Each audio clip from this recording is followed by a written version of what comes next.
C'est la plénitude. En fait, moi, quand j'ai commencé à peindre il y a une quinzaine d'années, c'était un peu vital, en fait. Ça m'a un peu sauvée de mes déboires ou de mes maux à l'intérieur. Donc pour moi, c'est vraiment une nouvelle naissance, une deuxième naissance dès que j'ai commencé à peindre. Et l'art permet de faire passer des émotions. Je trouve que c'est très important, en fait, alors qu'elles soient bonnes ou mauvaises selon chacun, la peinture, la manière dont il peint et dont il s'exprime. Mais c'est avant tout ça, ça permet un contact avec les gens, mais un peu contact du cœur, un contact humain. Et c'est ce qui m'intéresse moi dans ma peinture. Il y a une quinzaine d'années, quand j'ai commencé à peindre, j'étais dans un squat d'artistes à Paris. On était une trentaine d'artistes. Donc au départ, il y a eu une émulsion qui s'est faite par tous les arts qui étaient confondus. Et j'ai un ami qui me disait, va voir ce qui se passe à l'extérieur, va voir des expos. Et en fait, je refusais parce que j'avais peur de me perdre en fait, ou d'être influencée, ou d'avoir envie de faire comme quelqu'un.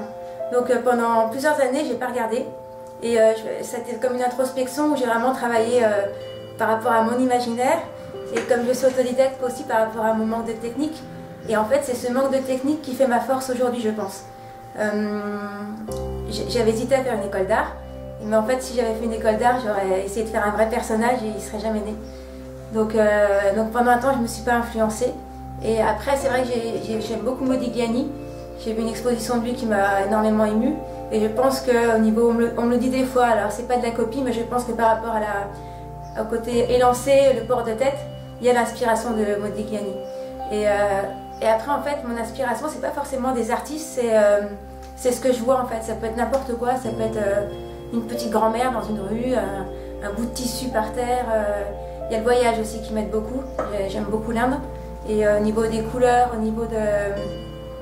Je pense que ça m'a influencé aussi. Mais en fait, c'est un échantillon large en fait. Je crois que c'est la vie, c'est pas un artiste qui m'influence ou qui m'inspire. Ça peut être vous, moi, mes voisins, une amie, mon enfant.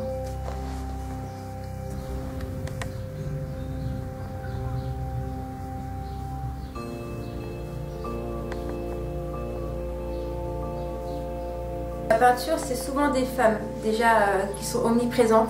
Je pense parce que justement, il y a un problème de parité dans la vie en règle générale. Et donc, quelque part, je les remets à leur place, parce que je trouve que les femmes sont courageuses.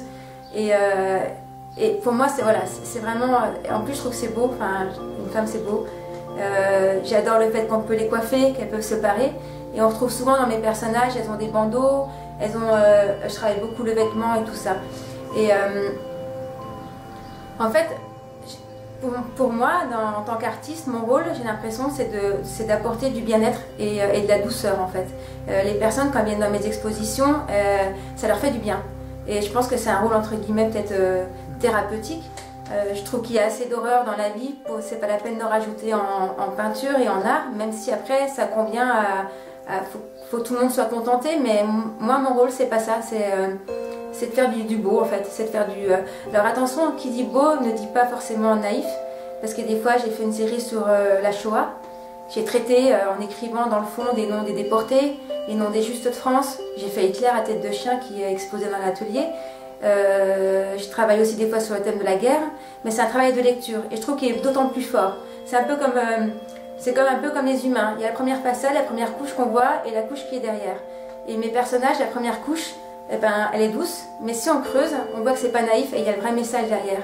Et si on voit une jolie famille, mais que derrière on voit qu'en fait c'est une famille de déportés, eh ben, c'est d'autant plus fort parce que cette famille qui est jolie, ça peut être vous, ça peut être moi, mais derrière il y a l'horreur de la vie. Et mes personnages en fait vous regardent et vous demandent surtout si vous êtes heureux, si vous êtes en phase avec votre vie, avec la petite voix qu'on a à l'intérieur. Et je pense qu'elle essaye un peu comme si elle scannait, qu'elle vous regardait et qu'elle essaie de savoir en fait ce qu'il y a à l'intérieur de vous. Et pour avoir la vérité en fait. Et l'authenticité, parce que dans le monde il y a tellement de douleur et de mensonges et les gens ils sont pas forcément complètement vrais.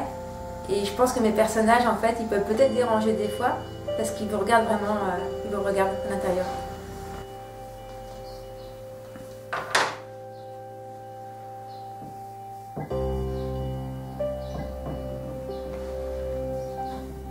En projection, alors c'est vrai que j'avance toujours petit à petit et année après année, série de peinture après série de peinture, techniquement je vois que je m'améliore toujours. Et c'est vrai que là depuis un an j'ai découvert le modelage, la sculpture et ça m'attire en fait parce que la matière est différente, la sensation est différente, il y a beaucoup d'émotions. Enfin, quand j'ai fait ce personnage j'étais très émue en fait, j'ai même eu des fois les larmes aux yeux parce qu'on touche un corps en fait. Et c'est mon personnage, c'est comme si j'accouchais en fait. Et je pense que j'ai vraiment envie de développer la sculpture en modelage avec des matériaux extérieurs, du fil de fer, de faire un peu des grandes et moyennes sculptures.